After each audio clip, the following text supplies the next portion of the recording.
2 ते 3 मिनिटांमध्ये अख्खं नारळ फोडून आपलं होणार आहे। तर त्यासाठीची सोपी ट्रिक पाहतो आहोत।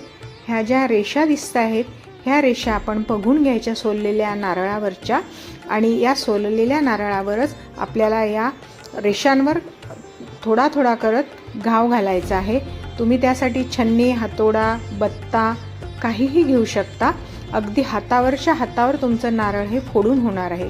घरातल्या कुठल्याही पुरुष मंडळींची आपल्याला गरज नाही पडणार, कारण हे अत्यंत सोप्या पद्धतीने आपण कोणीही फोडू शकतो। बघा, पाहता पाहता बोलता बोलता हे नारळही फुटल्या गेलं आहे, छान पाणी निघत आहे खाली। आणि आता हे पूर्ण नारळ कुठल्याही पद्धतीत गरम न करता, टोकदार वस्तू न वापरता करवंटीपासून कसं वेगळं केलं हे या व्हिडिओमध्ये तुम्ही पाहणार आहात।